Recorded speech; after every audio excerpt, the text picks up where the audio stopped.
ইব্রাহিম যখন বললেন ইন্নী যাহিবুন ইলা রাব্বি সায়াহদিন, আমি আমার রবের পথে রওনা দিয়েছি, রব আমার জন্য রাস্তা খুলে দিবেন অচিরেই।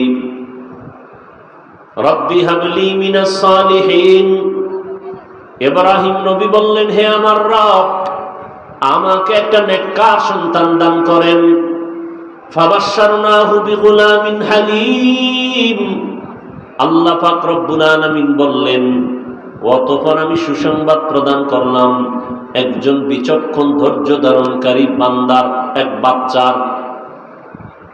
ফালাম্মা বালাগা মাআহু সাইয়া ক্বালা ইয়া বুনাইয়া, অতঃপর যখন দুইজন পৌঁছলেন নির্দিষ্ট জায়গায়, বাপ তার বেটাকে বললেন, ও আমার সন্তান, ইন্নী আরা ফিল মানাম, আমি ঘুমের মধ্যে দেখতেছি, আন্নী আযবাহুকা, তোমাকে জবেহ করতেছি, ফানজুর মাযা তারা, বলো তোমার কি মতামত। ক্বালা ইয়া আবাতি ইফআল মা তু'মার, সন্তান বললেন, হে আমার বাবা, আপনি যা দেখেছেন, হুকুম আসছে, সে হুকুম আপনি পালন করেন। সাতাজিদুনি ইনশাআল্লাহ, আমাকে আপনি অচিরেই পাবেন, আল্লাহ যদি কবুল করেন, মিনাস সাবিরিন, ধৈর্য ধারণকারীদের মধ্য থেকেই। তেলাওয়াতকৃত আয়াতের তরজমা শেষ।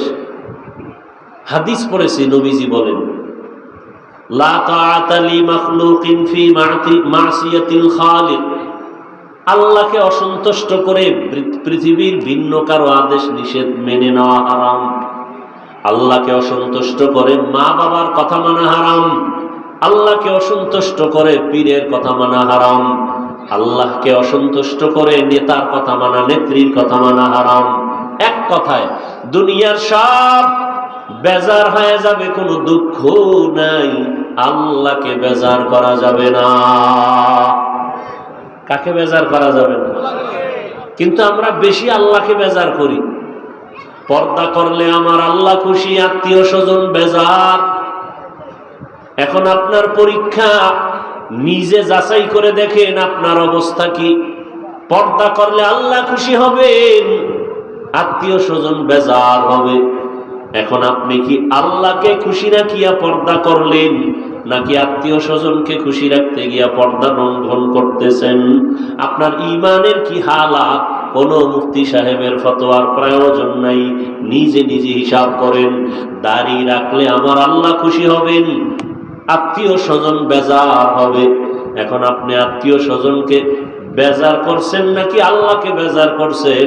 আপনার ঈমানের হিসাব আপনিই করে নেন। ওমরে ফারুক বলেন, হাসিবু আনফুসাকুম ক্বাবলা আন তুহাসাবু, হিসাব, আসল হিসাবের আগে নিজে হিসাব মিলাও। আসল হিসাব যেদিন শুরু হবে, নিজে হিসাব করার সময় পাইবা না। এখনই সময় হিসাবটা মিলায় নাও। কই ছিলাম, কই আছি, কোথায় যাব, কই আমার শিশুকালের হালাত, কই আমার কিশোরের হালাত, কই আমার যৌবনের হালাত, কই আমার যৌবন কালের বন্ধুরা কই গেল? ডানে তাকায় দেখি অনেক খেলার বন্ধু নাই, বামে দেখি লেখাপড়ার অনেক বন্ধু নাই, আমার আপনজন অনেকেই চলে গেল। আমার কি হালাত? আমি কোন দিন ঘুম থেকে আর উঠতেই পারবো না, চির ঘুম আমার শুরু হয়ে যাবে। ঘুমের মধ্যে মরণ হয়নি? ঘুমের মধ্যে চির ঘুম হয়ে যাবে। মা ডাকবে, কেউ সাড়া দিবে না, বলবে বাবাই মারা গেছে। এই তো দুনিয়া। কার পেছনে ঘুরে বান্দা? একটা খবর আমাকে শুনাইল একজনে, 5 বছর আগে, 5 বছর আগে এই বিদেশিরা, ভালো করে শুনো, স্বামী থাকে বিদেশ আর স্ত্রী দেশে বৈশা দেবরের সাথে, স্বামীর ভাইয়ের সাথে লাইন ফাইন কইরা এমন অপরাধে জড়িত হলো, কেউ জানে না। Free mind. কি মাইন্ড? ধরা খাইলে কয় ডোন্ট মাইন্ড। আরে কপাল ঘুরছে রে, ঘরে ঘরে জেনা জেনা জেনা। যেই পরিমাণ জেনা চলে ঘরে ঘরে, রুমে রুমে, সারা রাত মোবাইলের মাধ্যমে, চোখের জেনা, কানের জেনা, হাতের জেনা, জবানের জেনা। যেই পরিমাণ অপরাধ চলে ঘরে ঘরে, রুমে রুমে। ছেলে এক রুমে ঘুমায় মোবাইলে সারা রাত জেনা, ঘুমাবে ফজরের আগে। মেয়ে আর এক রুমে মোবাইল নিয়ে জেনা, স্বামী এক রুমে মোবাইল নিয়ে জেনা, স্ত্রী মোবাইল নিয়ে ব্যস্ত সারা রাত। কারণ দিনে ছিল ব্যবসার ঝামেলা, চাকরির ঝামেলা, দোকানের ঝামেলা, ফ্রি ছিল না। রাতটা পাইছে ফ্রি, মোবাইলের হক আদায় করে সারা রাত শুয়া শুয়া। ঠিক নেই? যেই পরিমাণ অপরাধ করে, উচিত ছিল ঘুমের মধ্যে মাওলার গজব দিয়ে চেহারাটা শুকরের মতো, বানরের মতো বানায় দেওয়া। কেন দেন না আমার আল্লাহ? এত গুনার পরেও রহমতের নবীর উম্মত হওয়ার কারণে দেন না। রহমতের নবীর উম্মত হওয়ার কারণে আল্লাহ পাকে গজব দেন না। দিলে তো এক সেকেন্ডের ব্যাপার, মাঝে মাঝে দেয় তো। সিডর কত নামে বেনামে সব ধ্বংস হয়ে যায়। চিত্রাং নামের এক প্রলয়ঙ্কারী ঝড় কয়েক বছর আগে আপনাদের এই পার্শ্বের এলাকা কুমিল্লা জেলার ঘটনা। ছেলেটা যুবক, বিয়ে করছে মাত্র একটা বাচ্চা। বিদেশের যত টাকা পয়সা কামাই করে আইনা দেশে একটা বিল্ডিং করছে, 2 তলা বিল্ডিং, ডুপ্লেক্স। আগামী শুক্রবার বিল্ডিং এ ঢুকবে, হুজুর্গ দাওয়াত দিছে। পাশে একটা টিনের ঘর, রাতের বেলা টিনের ঘরে ঘুমাইছে। চিত্রাং নামের প্রলয়ঙ্কারী ঝড় এসে একটা গাছ ফালাইছে। একই চকির মধ্যে স্বামী আর স্ত্রী, যুবক যুবতী আর বাচ্চাটা, একটা গাছ পইরা তিনজনের বুকে চাপ লাইগা জাগায় শেষ। আগামী শুক্রবার ঢুকবে বিল্ডিং। जिंदगी में बंदगी तू कर नहीं, जिंदगी में बंदगी तू कर नहीं, जिंदगी बे बंदगी शर्मिंदा है, जिंदगी बे बंदगी शर्मिंदा है। বাংলাদেশ পিছায়া নাই। একটা অপরাধ কইরা কেউ পার পায় না। এর পরেও যে কেন অপরাধ করে, তাও কেমন অপরাধ!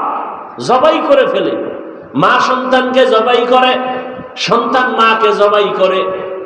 ওই যে দেবরের সাথে সম্পর্ক, স্বামী বিদেশ থেকে আসছে, কি জানি হইয়া লাগছে, স্ত্রীর সাথে তর্ক। স্ত্রী একটা জোরে ধাক্কা দিছে, দেওয়ালে লাগছে, বাড়ি পড়ে গেছে, রক্তক্ষরণ হয়েছে। হসপিটালে নিয়ে কোনো রকম বাসায় আসছে। আবার ঝগড়া করতে করতে দেওরে মিলা স্বামীটার স্ত্রী সহ রাতে মেরে ফেলছে। মেরে ফেলার কম্বল দিয়ে পেঁচাইয়া খাটের তলে লাশ রাখছে 2-4 দিন। রাখার পরে গন্ধ আসবে, এজন্য অনেক দূরে রাতের বেলা নিয়ে গেছে, কচুরি পানির একেবারে গভীরের মধ্যে নিয়ে রাখছে। এইবার সবাই জিগে, তোর স্বামী আইলো গেল কই? কয় ইমার্জেন্সি বিদেশ গেছে গে। এদিক যে ঘটনা কেউ জানে না, কিন্তু আমার মাওলার ধরা বড় কঠিন। দুনিয়াটা এত আপডেট হয়ে গেছে, কেউ নাই, অপরাধের খবর কেউ জানে না, কিন্তু ধরা খেয়ে যায়। 5 বছর আগে অন্যায় করছে, আজকে ধরা খাইল। 7 বছর আগে অপরাধ করেছে, কেউ জানে না, কিন্তু আজকে ধরা খেয়েই গেল। এরকম অহরহ চলছে। যুবকরা এগুলি দেখে না, সারা দিন আকাম করতে করতে সময় কাটায় মোবাইলে, এই জিনিস দেখে না। কিসের বাহাদুরি! আল্লাহ, সামনে কোরবানি, বরকতের মাস। জীবনটা হেলায় কাটায় দিলেন। আল্লাহর আদালতে কি নিয়ে দাঁড়াবেন? অথচ আল্লাহর প্রিয় গোলাম যারা আম্বিয়া কেরাম, তাদের কত কঠিন পরীক্ষা দিয়ে দুনিয়ার জীবন কাটাইলেন। আমাদের নবীর কঠিন পরীক্ষা, দুনিয়াতে আসার আগে বাবা হারায় ফেললেন, 6 বছরে মা হারায় বড় অসহায় হয়ে গেলেন। একদিন আর 2 দিন না, যেই রহমতের নবী দোয়া করলে সাথে সাথে কবুল, ওই রহমতের নবী না খাইয়া পেটে পাথর বেঁধেছেন। 3 বছর পর্যন্ত রহমতের নবীকে গৃহবন্দী করে রাখছে, পানি দেয় না, খানা দেয় না। সেই রহমতের নবী আমার গাছের পাতা ছিঁড়ে ছিঁড়ে খায় আর পেটের ক্ষুধা নিবারণ করে। কেমন রহমতের নবী, এত কষ্ট করেছেন। আবার অন্য নবীদের কষ্ট সারা জীবন বয়ান করলে শেষ হবে না। মুসা নবীর কষ্ট, ঈসা নবীর কষ্ট, ইব্রাহিম নবীর কষ্ট, আইয়ুব আলাইহিস সালাম তো রোগে পুরা জিন্দেগি শেষ, পোকা পুরা বডির মধ্যে পোকা। ইউনুস নবী মাছের পেটে। উযায়ের আলাইহিস সালামকে 100 বছর পর্যন্ত এরকম মাঠের মধ্যে পড়ে রয়েছে, মইরা গেছে। 100 বছর পরে আল্লাহ আবার জিন্দা করে দিছেন। আল্লাহ কয় উযায়ের কতক্ষণ ছিলা? কয় 1 দিন বা এর কিছু কম। কোরআনের আয়াত। উযায়ের বলে 1 দিন বা এর কম, কয় না 100 বছর চলে গেছে।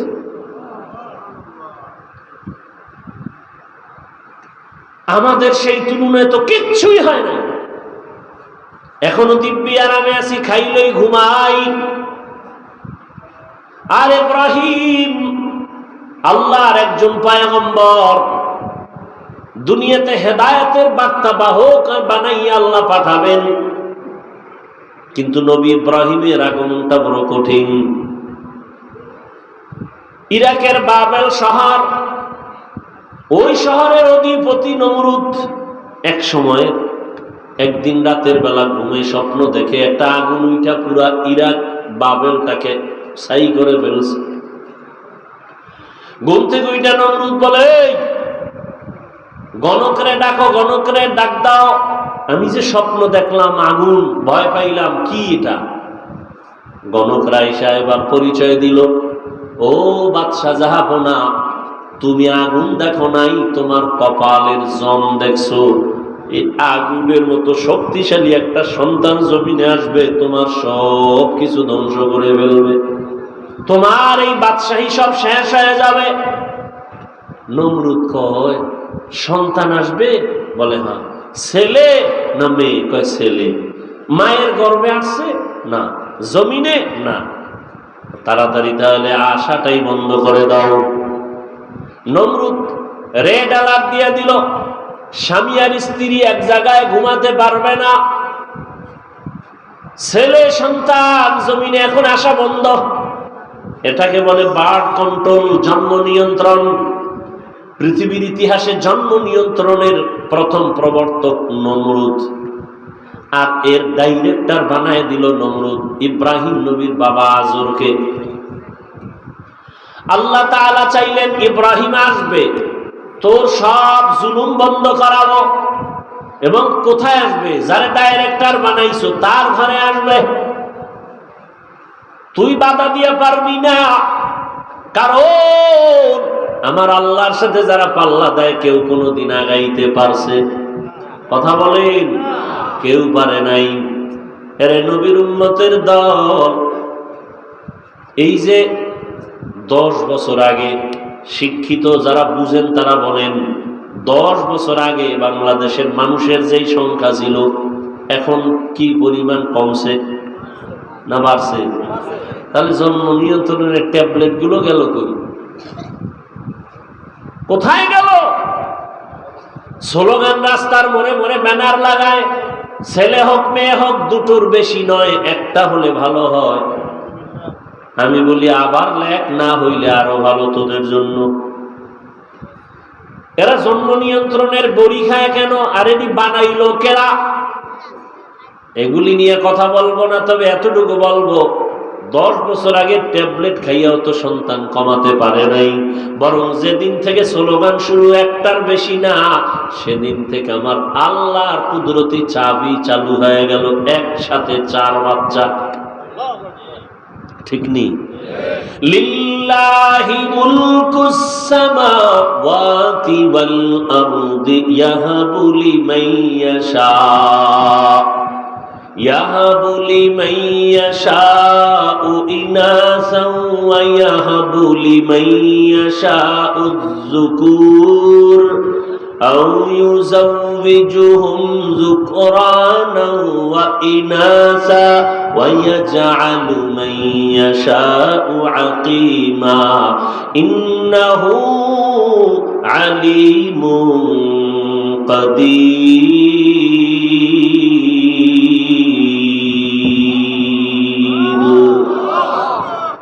আল্লাহ তাআলা বলেন, আসমান জমিনের ক্ষমতা আমার, আমি চাইলে কাউকে ছেলে দেই, কাউকে মেয়ে দেই, কাউকে দুটোটা দেই, কাউকে কোনোটাই দেই না। ক্ষমতা কার? আল্লাহ যাকে সন্তান দিবেন কেউ ফিরাতে পারবে না, যাকে দিবেন না কেউ আনতেও পারবে না। ইব্রাহিম দুনিয়াতে আসবে, আল্লাহর সিদ্ধান্ত। আজরের ডাইরেক্টরের ঘরে ইব্রাহিম চলে আসলেন। ইব্রাহিম আস্তে আস্তে বড় হলেন। আমি সংক্ষেপে শেষ করতেছি, ছেড়ে ছেড়ে যাচ্ছি। ইব্রাহিম বড় হইয়া আল্লাহকে চিনেন না, সবাই দেখে মূর্তি পূজা করে, মূর্তিরে সেজদা দেয়, বাবাও দেয়, এদেশের ক্ষমতার রাষ্ট্রে যারা তারাও দেয়। এখন ইব্রাহিম আল্লাহর পরিচয় একা একা নিলেন। আল্লাহ তাআলার কুদরত দেখে আসমানের দিকে তাকায়া আল্লাহর পরিচয় নেয়, জমিনের দিকে তাকাইয়া পরিচয় নেয়, সূর্যের দিকে তাকায় আল্লাহর পরিচয় নেয়। রবের পরিচয় নিয়ে আল্লাহ তাআলা তাকে ঈমানের দৌলত এমন ভাবে দান করলেন, এক পর্যায়ে বাবাও টের পাইয়া নমরুদও টের পেয়ে গেল। এক পর্যায়ে ইব্রাহিমের উপর অত্যাচার শুরু হয়ে গেল। অত্যাচারের এক পর্যায়ে তাকে মেরে ফেলার জন্য রেডি। কেমনে মারবে? কয় এমনি ঠাস করে মারবো না, জাগাত মারবো না, ধুকে ধুকে মারবো। বলে কেমনে ধুকে ধুকে মারবো? কয় অগ্নিকুণ্ড সাজাইয়া আগুনের মধ্যে ফালাও, কুড়াইয়া তারপরে মারবো। তাকাইয়া তাকায় দেখবে কেমনে তার জীবনটা নষ্ট হয়। অগ্নিকুণ্ড সাজাইল বিশাল এরিয়া নিয়া। ইব্রাহিম আলাইহিস সালামকে আগুনের মধ্যে ফেলবে। এখন আগুন জ্বালাইছে, এত পরিমাণ তাপ কেউ কাছে যাইতে পারে না। এখন ওখানে ফেলবে কেমনি? বা চরখা বানাও, চরক গাছ লাগাও, ওই গাছে রশিতে বাইদা ঘুরায় ঘুরায় ঘুরায় ঘুরায় ফালাইয়া দিব। বানলো, চরখা বানাইয়া ইব্রাহিম নবীর সাথে রশি দিয়া বাইদা টানা শুরু করলো। কিন্তু ইব্রাহিম নবী জায়গায় বসা, নাড়াচাড়ার কোনো সুযোগ নাই, চরক গাছও নড়ে না। নমরুদের মাথা গরম হয়ে গেল। ইবলিস আইসা কয়, এই মুহূর্তে পারবা না। লক্ষ লক্ষ আসমানের ফেরেশতারা ইব্রাহিমের রশি ধইরা রাখছে, ফেরেশতাদের দূরে সরাও। কেমনে? ওগো তো দেখা যায় না, অন্ধকার, আমরা তো কিছুই দেখি না। বলে এখানে কাজ করো, দুইটা বর্ণনা ঐতিহাসিকগণ বলেন। এক, উলঙ্গ নারীদের, নারী পুরুষের নাচ গান এখানে দাও। নারী পুরুষ যখন উলঙ্গ নাচ গান করবে, রহমতের ফেরেশতা চলে যাবে, অটোমেটিক ইব্রাহিমকে ফেলতে পারবা।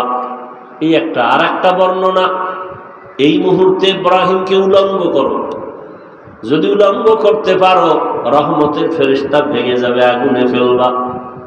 ইব্রাহিমকে উলঙ্গ করবে কে? কেউ সাহস করে না। বাবা আজরকে আমি করবো, আসো। ইব্রাহিমের এক পর্যায়ে যখন উলঙ্গ করার জন্য বাবার সামনে দাঁড়াইয়া ইব্রাহিমকে বলে, তোমাকে উলঙ্গ করব। ইব্রাহিম বলে, বাবা, সন্তান বিপদ পড়লে মা বাবা পাগলের মতো হয় আত্মরক্ষার জন্য, সন্তানের বাঁচানোর জন্য।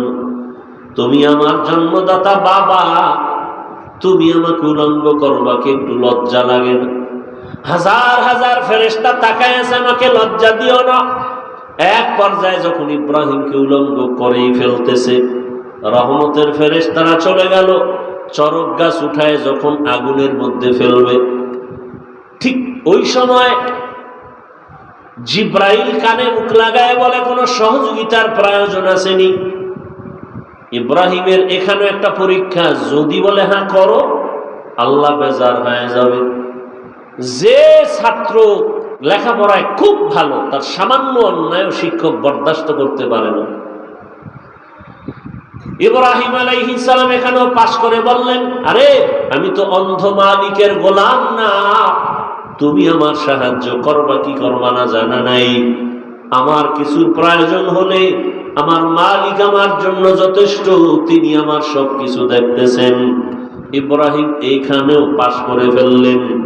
আগুনের মধ্যে যখন ফেললো, আল্লাহ আগুনকে হুকুম করে দিলেন, কুলনা ইয়া নারু কুনি বারদাও ওয়া সালামান আলা ইব্রাহিম, আকে লুতুফে খেশরা ইজহারে কর, বাখলিল আসনারে রাগল জারে কর।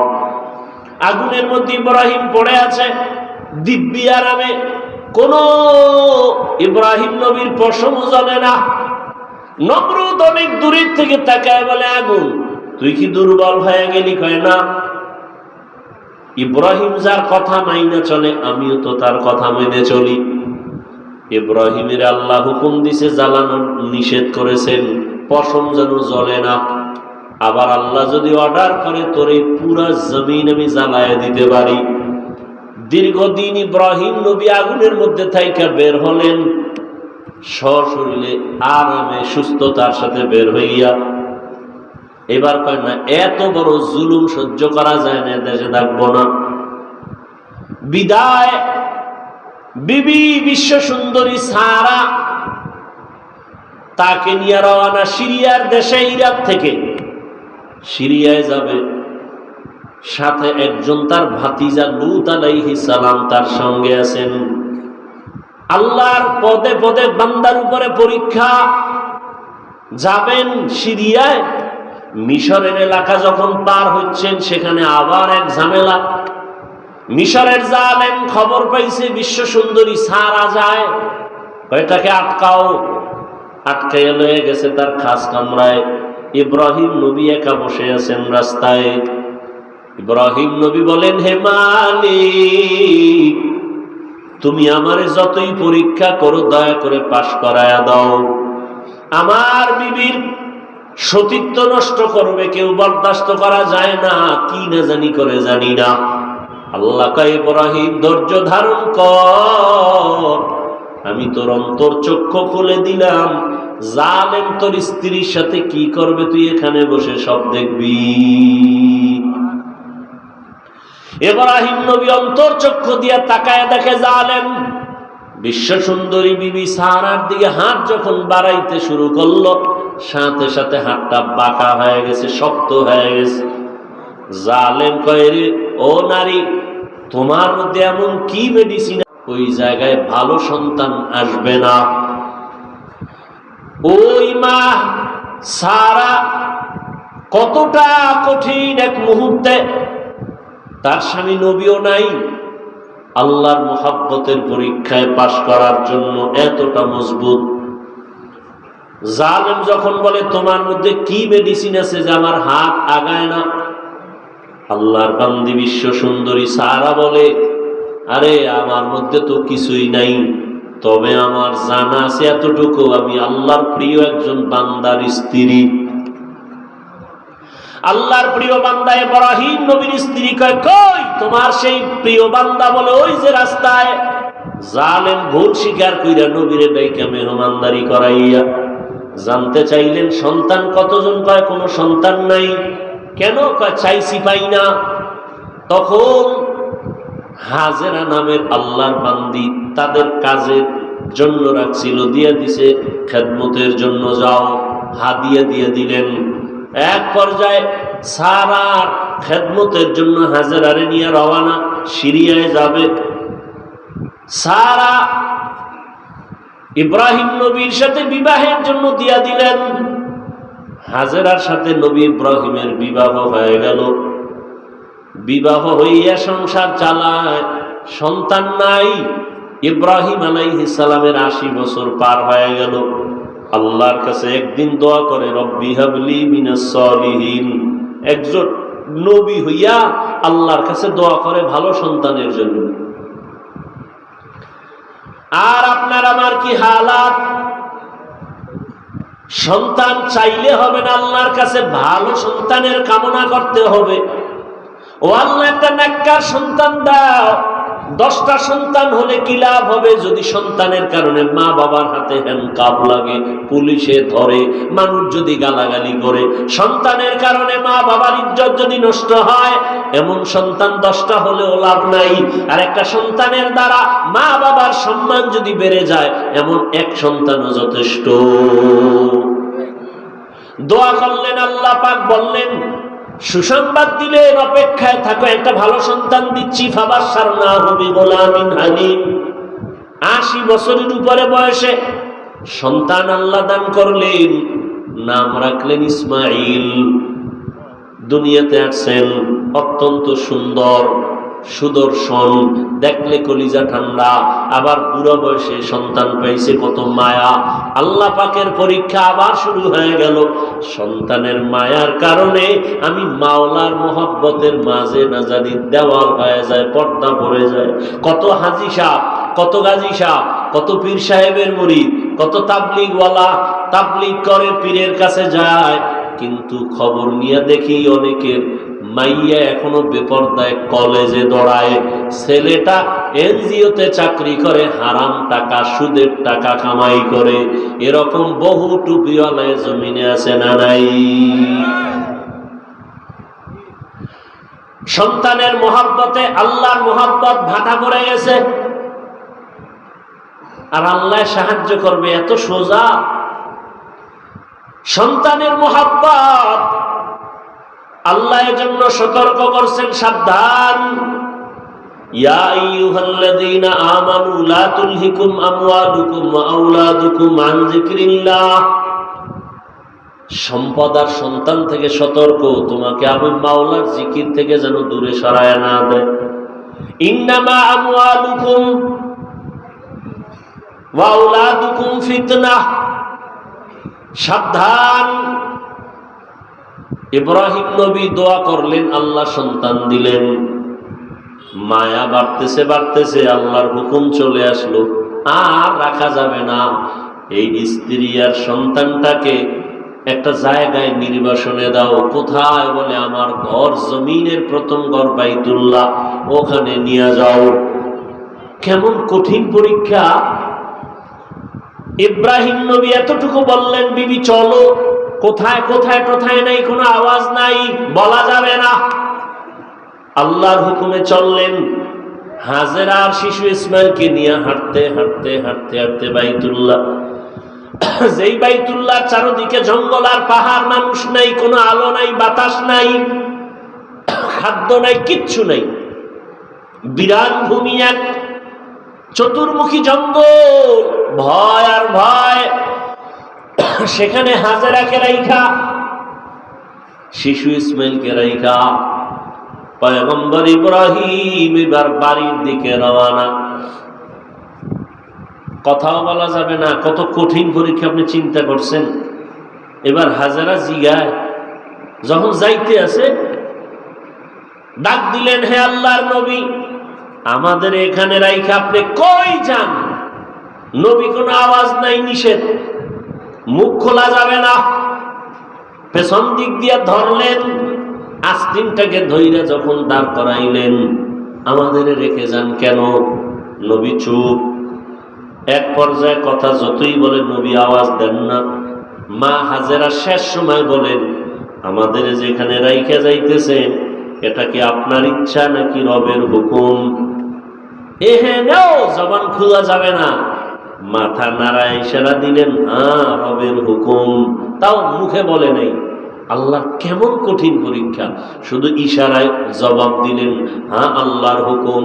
এ কথা বলা মাত্র হাজেরাও তো যেমন তেমন বান্দি না, নবীর সোহবাত। বিদায় বেলা বলেন, পয়গম্বর আপনি চলে যাবেন, দুঃখ নাই, তবে শিশু ইসমাইলের রাইখা গেলেন, একটু পানি আছে, আর কিছুই নেই, আমাদের জন্য একটু দোয়া করবে। এখানে জঙ্গল, চারিদিকে পাহাড়, খানা দানা নাই, কোনো মানুষ নাই, আমি একটা মাত্র মহিলা মানুষ, আবার বাচ্চাটাও আমার শিশু, আপনার কাছে কিছুই চাই না নবী, আমাদের জন্য একটু দোয়া করিয়েন। আর যদি মাঝে মাঝে একটু মনে চায় আমি হাজেরার খবর নেওয়ার প্রয়োজন নাই, আমার সন্তান ইসমাইলের খবর নিয়ে যাইয়েন, মাঝে মাঝে আসবেন। নবী কথা বলা নিষেধ। এবার চলতেছেন, হাজারা এখানে বসে আছেন, চিন্তায় পড়ে গেলেন, এই জঙ্গলে কোনো মানুষ নাই, পাহাড়, আমি একা ইসমাইলের নিয়ে কেমনে থাকবো? আল্লাহর কাছে দোয়াও করেন। ইব্রাহিম নবী উইঠা পাহাড়ে উঠে নিচে নামলেন, নাইমা আল্লাহর দরবারে হাত উঠায় দোয়া করা শুরু করলেন। রব্বানা ইন্নী আসকানতু মিন যুররিয়্যাতি বিওয়াদিন غير ذي زرع عند بيتك المحرم ربنا ليقيموا الصلاة فاجعل أفئدة من الناس تهوي إليهم وارزقهم। নবী দোয়া করলেন, দোয়া করিয়া তিনটা কথা বলে গেলেন, হে আল্লাহ, তোমার দরবারে তিনটা দোয়া করে গেলাম। আমার সন্তান, আমার স্ত্রী এখানে আছে, তুমি বাসস্থানের মানুষের ব্যবস্থা করে দিও, এবং তুমি তাদের রিজিকের পানির ব্যবস্থা করো, এবং তাদের খানার আয়োজন তুমি ফল ফ্রুটের ব্যবস্থা করিও। নবী দোয়া করে চলে গেলেন সিরিয়ায়, সারাকে নিয়ে জীবন কাটায়। হাজেরা আর ইসমাইল এখানে কেউ নাই, চতুর্মুখী জঙ্গল পাহাড়, ইসমাইলের পানি পান করাইতে করাইতে শেষ হয়ে গেল, কিচ্ছু নাই, চারদিকে কোনো পানিও নাই।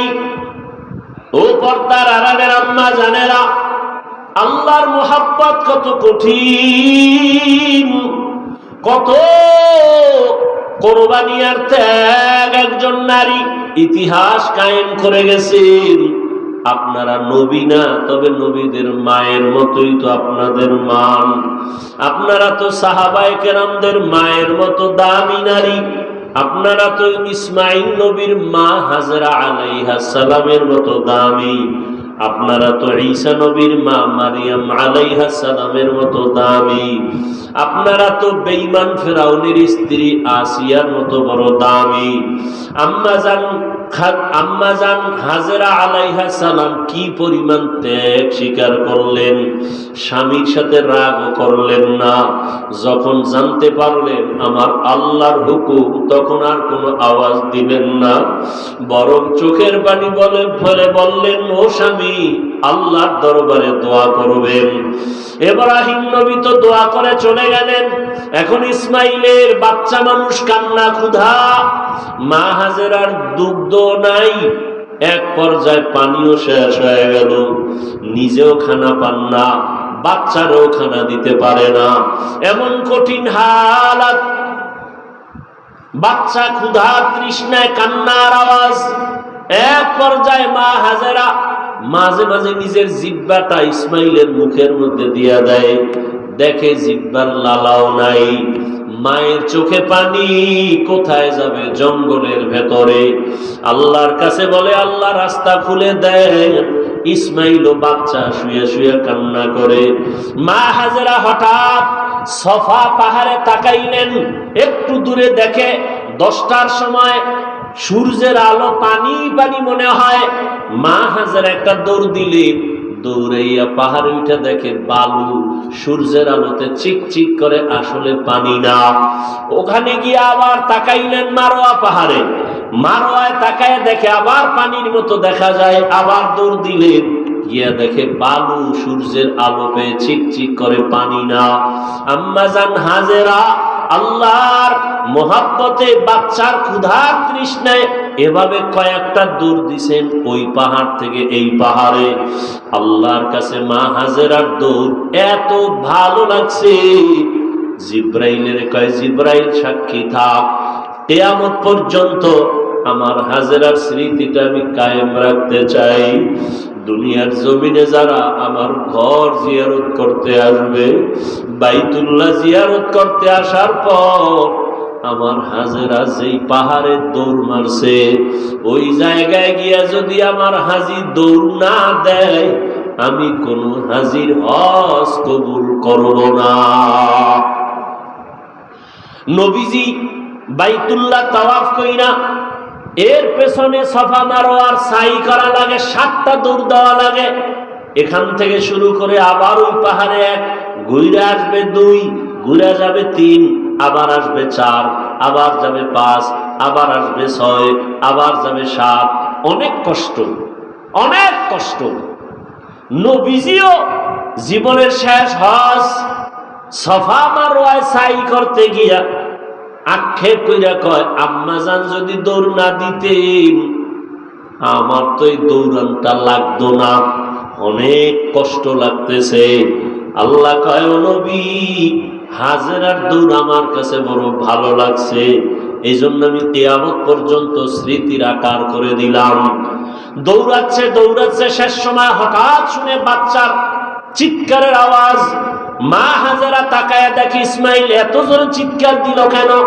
স্বাভাবিক কান্নার থেকে আরো জোরে চিৎকার। মা হাজেরা দৌড়ে গিয়ে দেখে ইসমাইলের পায়ের নিচ দিয়া পানির ফোয়ারা, এত পরিমাণ পানি উঠতেছে। মা হাজেরা এবারানি ভাষা, ওই সময়ের ভাষায় ওই পানিটারে চতুর্দিক থেকে একটা আওয়াজ দিছেন।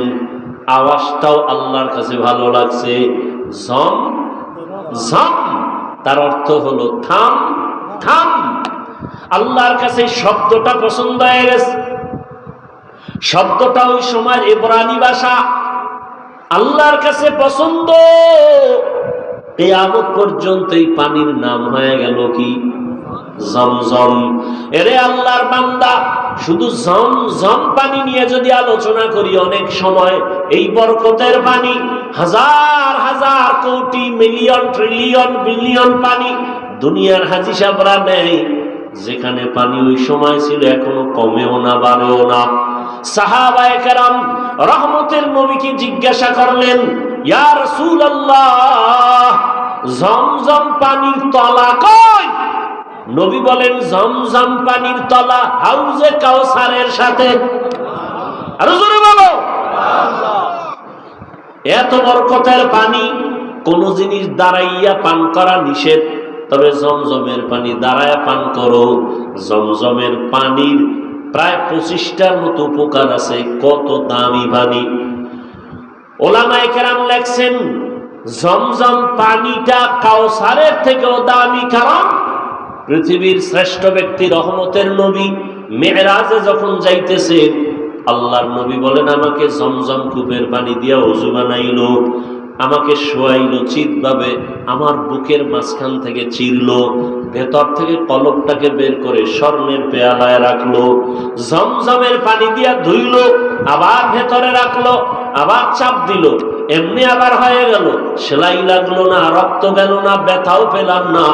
এইভাবে আমার অপারেশন হয়েছে কুদরতের। এটাকে বলে open heart. Open heart surgery কইরা লাভ দিও না, মাস্তানিয়ার বাহাদুরি অহংকারী করো না। রহমতের নবীকে আল্লাহ ওপেন হার্ট সার্জারি 4 বার করে দেখাইয়া দিয়েছেন। এটা তোমার বাপ দাদার বানানো না, আল্লাহ আগেই ওপেন হার্ট সার্জারি রাসূলকে করেছেন। কয়বার? কষ্ট হইতেছে আপনার? হ্যাঁ ভাইরা আমার,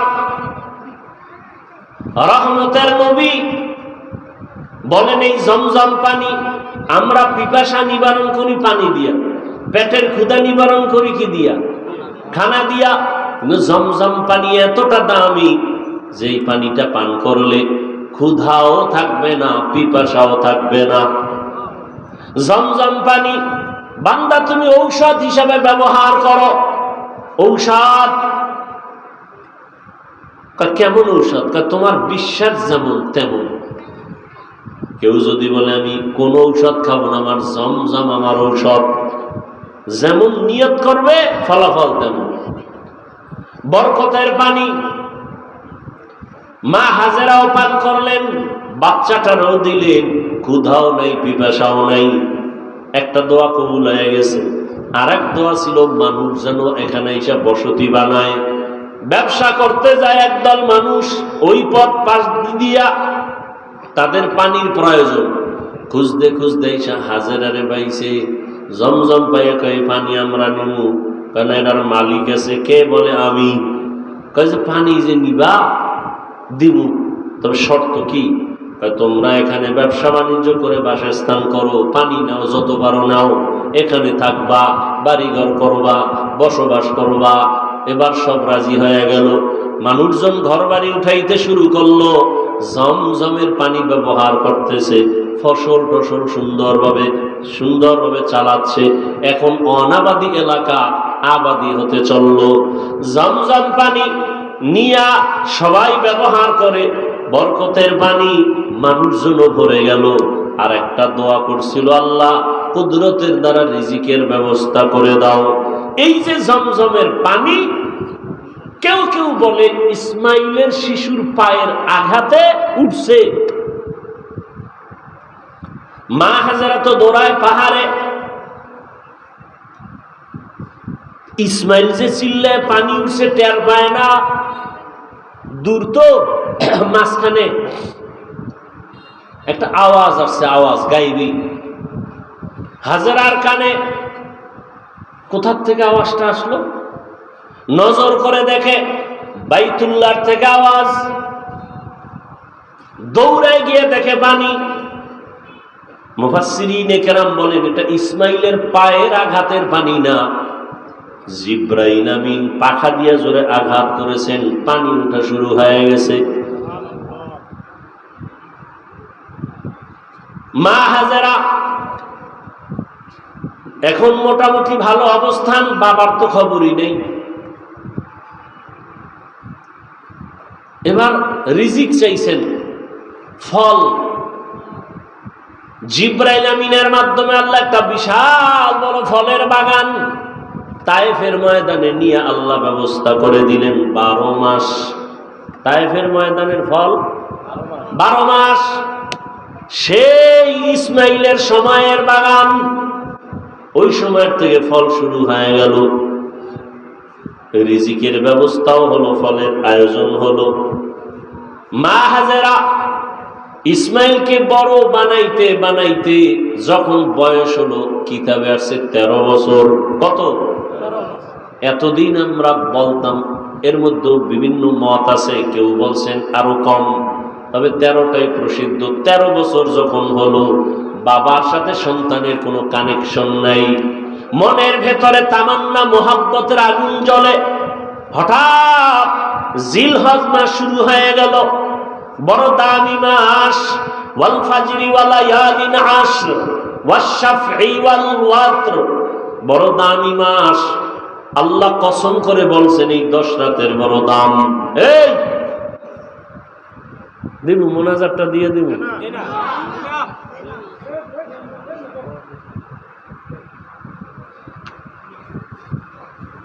কপাল করলে কি করবো, যাই করবো আকাম, কোনো কাম নাই। কিন্তু বাইরে মোবাইল চালাইব, নিলে আড্ডা দিব। ওই একদল তো আড্ডা দিতেই আছে দোকান পাড়ে, কপাল পুড়ছে। আল্লাহ হেদায়েত দান করুন। আমিও কাইটা কাইটা দিয়ে আইছি, আর শেষ করে দিব অল্প টাইম। কোথায় রাখছি কথা? জিলহজ মাস শুরু হয়ে গেল, 1, 2, 3।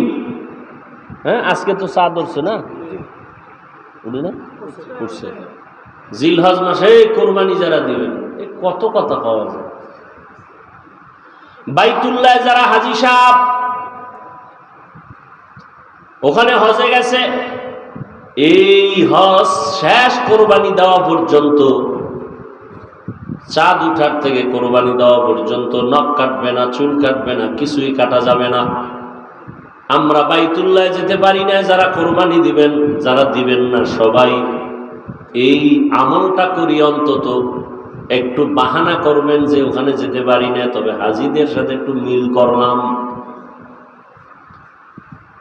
নখ চুল কিছুই কাটবেন না কোরবানি করার পরে। এর দ্বারা অনেক ফজিলত, মাওলার কুদরত। ওই বলছিলাম না, বাইতুল্লাহ মাওলার পাগলামির জায়গা, মাওলার আশেকের ইশক আর পাগলামির জায়গা বাইতুল্লাহ। দেখেন না, এই যে গোসল করবে হাজিরা, সাবান লাগানো যাবে না, তেল লাগানো যাবে না, যত ময়লা সয়লা নিয়ে এলোমেলো থাকো, তো তুই আল্লাহর কাছে ভালো। পাগল সাজো পাগল। বুঝে না একদল, ওটির তার মার আরো ছিঁড়ে গেছে, ছিঁড়ে যাইয়ে এবার আমার পিছে লাগছে। আমি মক্কার হাজিদের পাগল কইছি, ওরে এইটা হই না আর একদল আরো ডবল পাগল হয়ে গেছে। হাফিজুর রহমান পাগল কইল কেন? তো তুই ডবল পাগল হইলি কেন? দুনিয়ার সব মানুষই তো পাগল। এখন কি যাবি? এখন যাইবে কি? এতদিন বলছি মক্কার হাজিরা মাওলার পাগল, রাস্তার ল্যাংটা পাগল না। আজ বললাম দুনিয়ার সবটি পাগল, একটা মানুষ নেই পাগল ছাড়া। কেউ চেয়ারের পাগল, কেউ ক্ষমতার পাগল, কেউ নারীর পাগল, কেউ গাড়ির পাগল, কেউ সম্মানের পাগল, কেউ সৌন্দর্যের পাগল। একটা মানুষও পাগল ছাড়া আছে? সব পাগল। নামাজ নাই, রোজা নাই যারা ক্ষমতার পাগল, আর ঘুমের ভিতরে ক্ষমতা, নামাজে দাঁড়াইলেও ক্ষমতা। যারা নারীর পাগল, 24টা ঘন্টা নারী নিয়ে জিকির আর ফিকির। আর যারা আমার মাওলার পাগল, এরা 24 ঘন্টা শুধু আমার মাওলাকে নিয়ে জিকির আর ফিকির চলে। ইয়া এলাই মুঝসে মুঝকো দূর কর, তাকে দেখো মুঝমে তুঝকো এক নজর। ভাইরা আমার, জিলহজ মাসের 8 তারিখ রাতের বেলা ইব্রাহিম নবী স্বপ্ন দেখতেছেন, আমার রাস্তায় কোরবানি করো। ইব্রাহিম নবী, নবীদের স্বপ্ন ওহী। নবী স্বপ্ন দেখে সকালবেলা উঠে চিন্তায় পড়ে গেলেন, কি দেখলাম? স্বপ্ন তো কয়েক ধরনের, এক স্বপ্ন রহমানি, আর এক স্বপ্ন শয়তানি, আর এক স্বপ্ন নফসানি। শয়তানের পক্ষ থেকে স্বপ্ন, আর নিজের ধ্যান খেয়ালের দ্বারা স্বপ্ন, আর একটা রবের পক্ষ থেকে স্বপ্ন। নবী চিন্তায় পড়ে গেলেন, কি ওহী নাকি কোন শয়তানের পক্ষ থেকে দেখলাম? বুঝতে পারলেন না। এই জন্য এই দিনটাকে বলে ইয়াউমে তারবিয়াহ। ইয়াউমুত তারবিয়াহ, সন্দেহের দিন। পরের দিন আবার একই স্বপ্ন। ওদিন স্বপ্ন দেখে বুঝতে পারলেন যেটা না রবের পক্ষ থেকে আমার প্রতি আদেশ হুকুম আসছে। স্বপ্ন দেখা ফাইনাল হয়ে গেলেন, আল্লাহর রাস্তায় কোরবানি করতেই হবে। এবার দ্বিতীয় রাত্রে স্বপ্ন দেখে ফাইনাল সিদ্ধান্ত নিয়ে নিলেন, উট কোরবানি দিলেন। আগের দিনও দিলেন। এই দিনটা যেহেতু নিশ্চিত হয়ে গেলেন, আল্লাহর পক্ষ থেকে পরিচয়, সিদ্ধান্ত যেন আল্লাহর পক্ষ থেকে এই স্বপ্ন। এজন্য এই দিনটাকে বলে ইয়াউমে আরাফা, 9 জিলহজ। এই দিনের রোজার অনেক দাম। খালি বয়ান, এই বিষয় আলোচনা করলে কত লাইন। আরাফার রাত দিনের রোজা বড় দামি রোজা। এই মাসের প্রথম থেকেই রোজা বড় দামি, আমল বড় দামি। আল্লাহ কসম খাইছেন, ওয়াল ফাজরি ওয়া লায়ালিন আশর, 10 রাতের কসম, ফজরের কসম।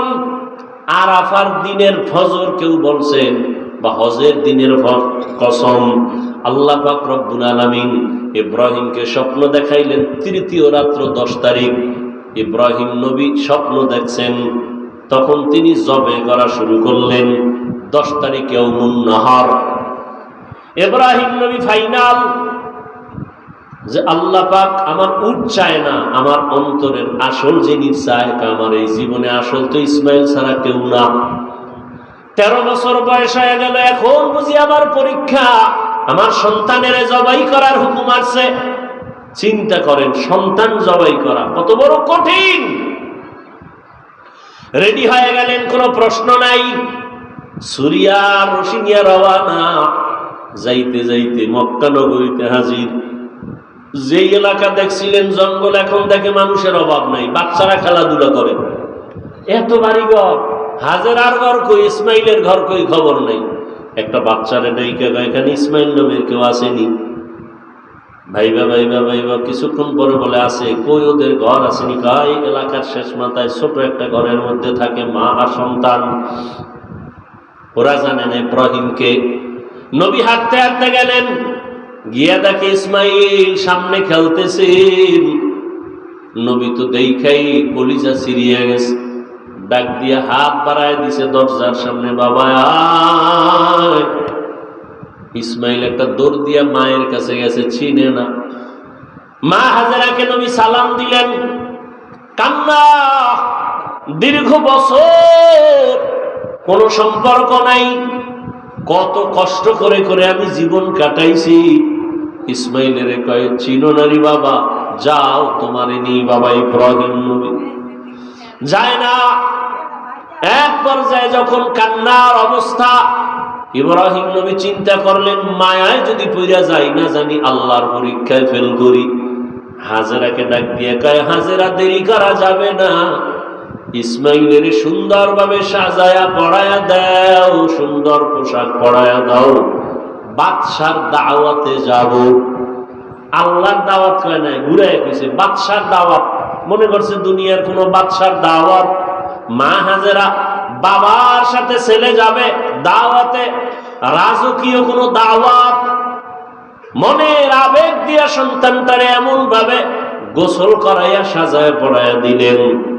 এবার বাবার হাতে তুইলা দেয়, সন্তান ঘর থেকে বাবার সাথে রওয়ানা। মা হাজেরা ঘরের বাইরে নাই না, চোখের পানি মুছে আর কান্না করে। এত বছরের সন্তান বাবার সাথে যা আনন্দের এক কান্না, কিন্তু জানেন না যে আমার মাওলার ডাকে যাইতেছে ইসমাইলের জবাই করার জন্য। মা হাজেরা একা, ইব্রাহিম নবী সন্তান ইসমাইলের নিয়ে যায়। ইসমাইলও জানে না যে তাকে জবাই করা হবে।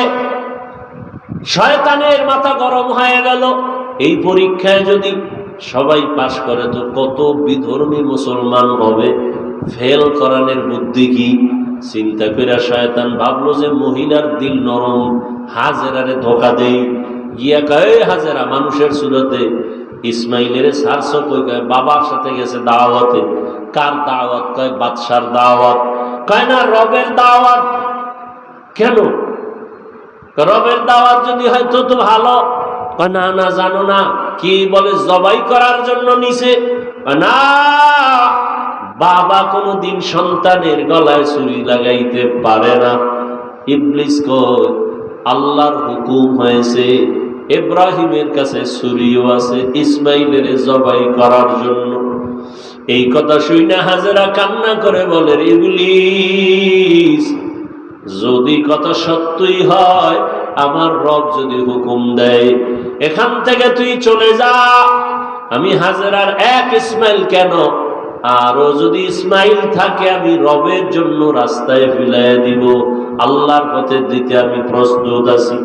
শয়তান পারল না, ধোকা দিয়া চলে গেল ইব্রাহিম নবীরে ধোকা দিতে, ইসমাইলেরে দিতে। গিয়া ইসমাইলেরে কয়, তোর বাবা তোরে জবাই করবে, কই যাও? ইসমাইল ডাক দিয়া কয়, বাবা আপনি কি আমাকে জবাই করতে নেন? ইব্রাহিম নবী বলে, শয়তান ধোকা দেয়, তাড়াতাড়ি পাথর মারো।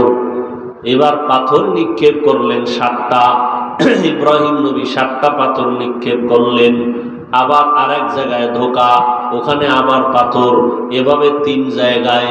আল্লাহর কাছে আমলটা পছন্দ হওয়ার কারণে কিয়ামত পর্যন্ত স্মৃতি আল্লাহ দিয়ে দিলেন। হাজী সাহেবরা এই 3 জায়গায় পাথর না মারলে একজন হাজির হজ কবুল হবে না। এবার চলে গেলেন মিনা বাজারে, সন্তানকে জবাই করে দেওয়ার জায়গা।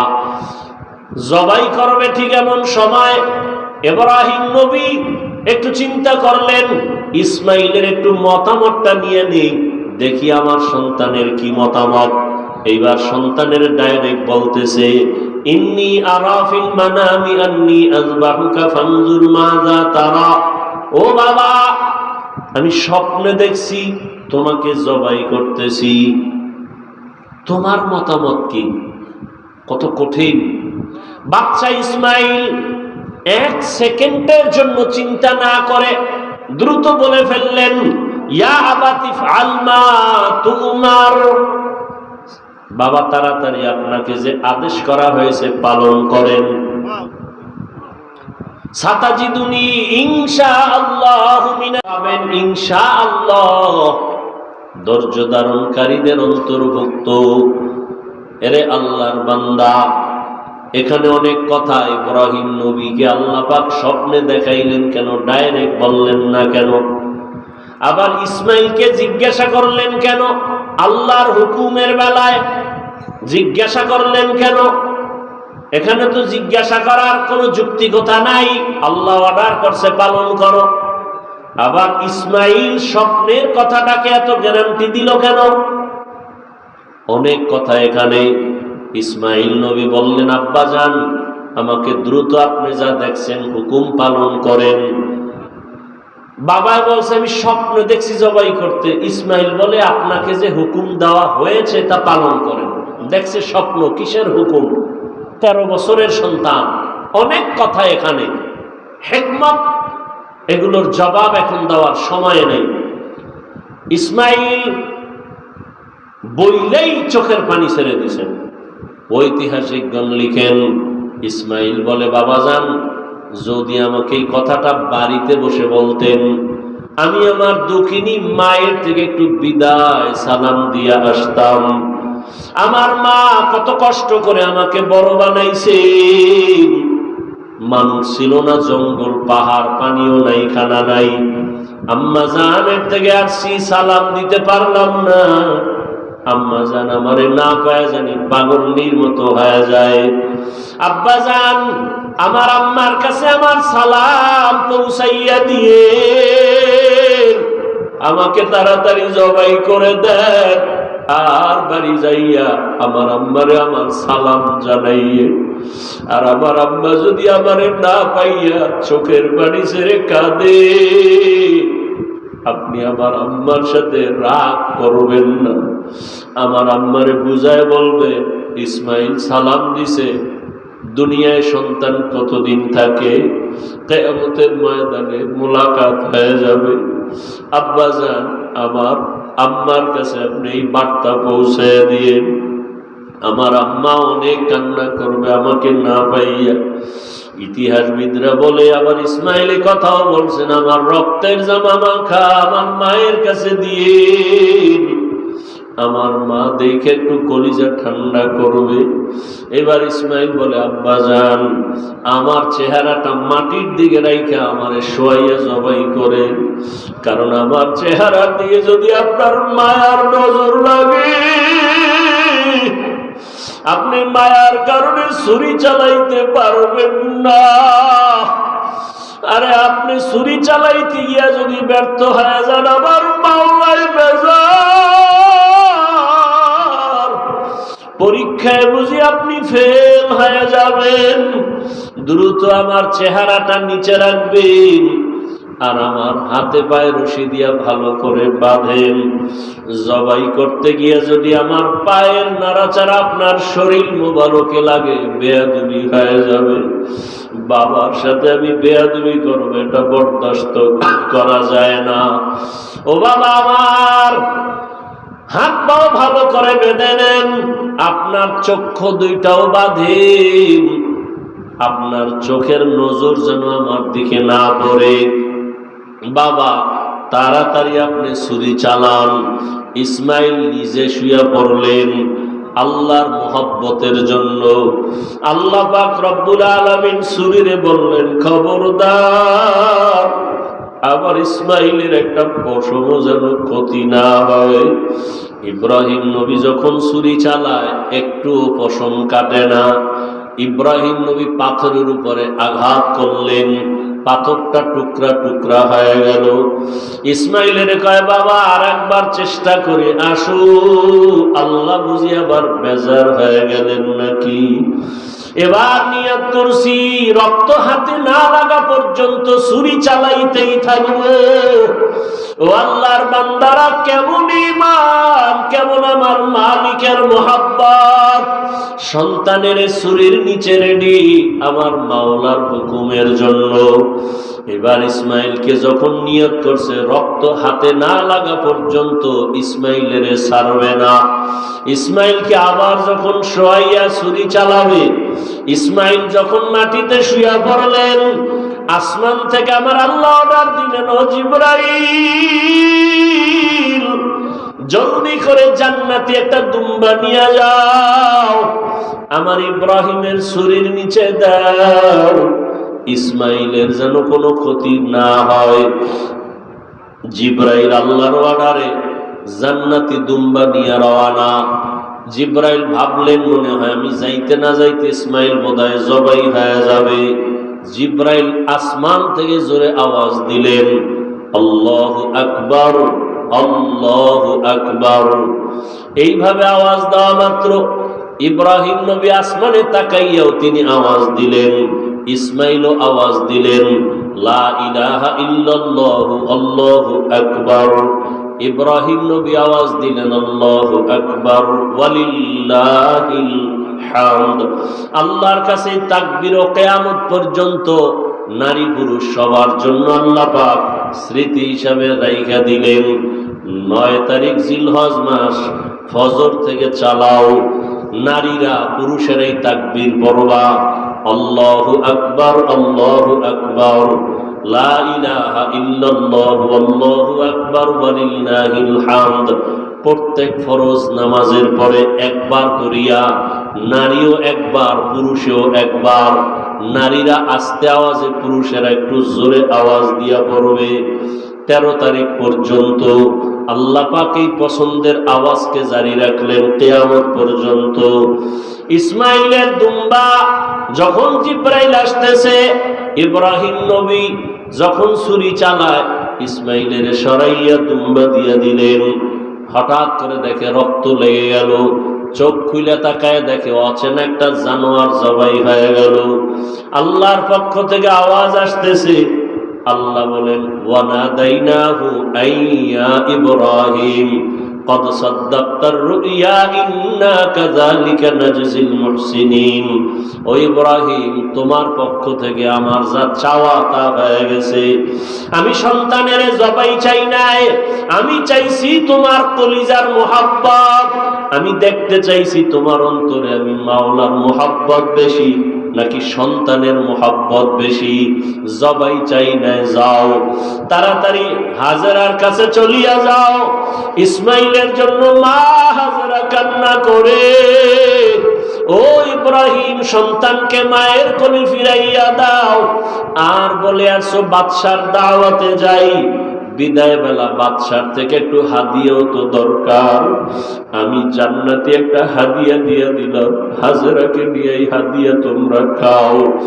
আল্লাহ বলেন, আফাদাইনাহু বিযিবহিন আযীম। ওই ইব্রাহিম নবীর কুরবানি আল্লাহ পাক বলেন, লাইয়ানাল্লাহা লুহুমুহা ওয়ালা দিমাউহা ওয়ালাকিন ইয়ানালুহুত তাকওয়া মিনকুম। ও দুনিয়ার কুরবানি দেনেওয়ালারা, আমি তোমার রক্ত চাই না, পশুর গোশত চাই না, আমি চাই তোমার কলবের তাকওয়া। তুমি কুরবানি কি মানুষকে দেখাবার জন্য দাও না, আমি আল্লাহর মুহাব্বতে দাও। আমি তোমার অন্তরের মুহাব্বতের পরীক্ষা নিতেছি। আমি তোমার গোশতের পরীক্ষা নেই না, রক্তের কিছুই নেই না, আমি আল্লাহ তোমার অন্তরের তাকওয়া চাই। ও আল্লাহর বান্দারা, আল্লাহর মুহাব্বত নিয়া এখনো সময় আছে। সন্তানের মায়ায় পড়িয়া, মা বাবার মায়া, পরিবারের মায়ায়, আল্লাহর রহমত থেকে অনেক দূরে এখনো তওবা করেন। ও যুবক বাবারা, পর্দার আড়ালের মা বোনেরা, আল্লাহর কাছে তৌফিক চান, আল্লাহ হাজেরার মতো আদর্শওয়ালা আমাদের নারীদের বানাও। ও যুবক বাবারা, দোয়া করো, আল্লাহকে বলো ইসমাইল নবীর আদর্শওয়ালা বানায় দাও। মুরব্বীরা দোয়া করেন, ইব্রাহিম নবীর কলিজার আদর্শ আমাদের দান করো। তোমার মুহাব্বতের পরীক্ষায় কামিয়াব বানায় দাও। জীবনে যত অপরাধ করেছো টাকার মায়ায়, সন্তানের মায়ায়, আজকে থেকে তওবা করো আর নামাজ ছাড়বা না। মা বাবার মায়ায় পড়ে আল্লাহকে ভুলবা না। পরিবারের মায়ায় পড়িয়া আল্লাহর রহমত থেকে দূরে যাইবা না। ও যুবক বাবারা, কয়দিন আর গুনাহ করবা? শখ লাগায় তো কম গুনাহ করো নাই। মনের চাহিদায় কত গুনাহ করেছো, আর কত মরণ কি তোমার হবে না? কয়দিন আর বাহাদুরি করবা? এখনো নিয়ত করো, মা বাবার দোয়া নিয়া, শিক্ষকের দোয়া নিয়া, উলামায়ে কেরামের দোয়া পরামর্শ নিয়া নবীজির আদর্শ মেনে চলবো। আল্লাহ আমাদের কবুল করেন। আলহামদুলিল্লাহি রাব্বিল আলামিন।